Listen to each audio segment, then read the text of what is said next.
గురుమూర్తి గారు సభ్యుడిగా ఉన్నటువంటి health and family welfare standing committee ఆ రోజున ఏం చెప్తా ఉందంటే, మన దేశంలో ఎంబీబీఎస్ సీట్లు చాలా తక్కువగా ఉన్నాయి, కానీ ఎంబీబీఎస్ సీట్ల కోసం నీట్ పరీక్షలో హాజరయ్యేటటువంటి వారి సంఖ్య చాలా అధికంగా ఉంది, కాబట్టి మనం సీట్ల సంఖ్యని పెంచాలి అని చెప్పి గ్రాఫులేసి మరి ఒకసారి చూస్తే 2023-24లో నెంబర్ ఆఫ్ ఎంబీబీఎస్ సీట్స్ 1,07,658 ఉంటే నీట్ పరీక్షలో హాజరైనటువంటి వారి సంఖ్య 20,38,000.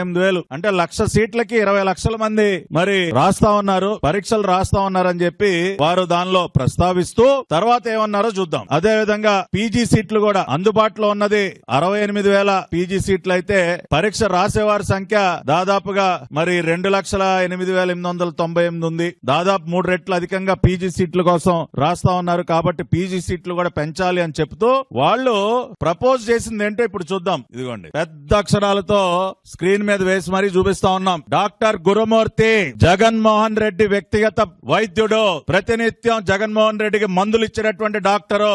ఈయన గారి పాదయాత్ర అని చెప్పి ఆ రోజుల్లో రోడ్డు పైన వీధి నాటకాలు వేసినటువంటి సందర్భంలో ఈయనతో పాటు పాపం నడిచి ఆయన కాళ్ళకు ఆయింట్మెంట్లు రాస్తూ వాళ్ళ ఇంట్లో మనిషి డాక్టర్ గురుమూర్తి జగన్మోహన్ రెడ్డి ఇంట్లో మనిషి, జగన్మోహన్ రెడ్డి పర్సనల్ డాక్టర్. ఆయన health and family welfare standing committee సభ్యుడిగా ఉంటూ ఆయన ఏం చెప్పారు, వాళ్ళు ఏం రికమెండ్ చేశారు, encouraging private investment in medical education is another avenue to explore. Medical education sector లో ప్రైవేట్ ఇన్వెస్ట్మెంట్ ని ఎంకరేజ్ చేయాలి.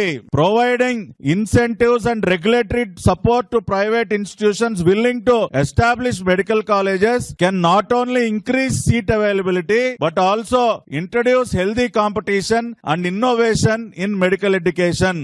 కాబట్టి ఖచ్చితంగా ప్రైవేట్ ఇన్వెస్ట్మెంట్ ని మనం ఎంకరేజ్ చేసి ఆ రకంగా ప్రైవేట్ ఇన్వెస్ట్మెంట్ చేసే వాళ్ళకి మనం అదనంగా ఇన్సెంటివ్స్ ఇచ్చి ఇంకా కూడా వాళ్ళని మనం ప్రోత్సహించాలి అని చెప్తూ వాళ్ళు చేసినటువంటి రికమెండేషన్ ఇది. కాబట్టి వైఎస్ఆర్ కాంగ్రెస్ పార్టీ ఎంపీ గురుమూర్తి స్టాండింగ్ కమిటీ సభ్యుడిగా ఉంటూ వారు చేసినటువంటి రికమెండేషన్ ఏంటో ఇప్పుడు మీకు చదివి వినిపించా.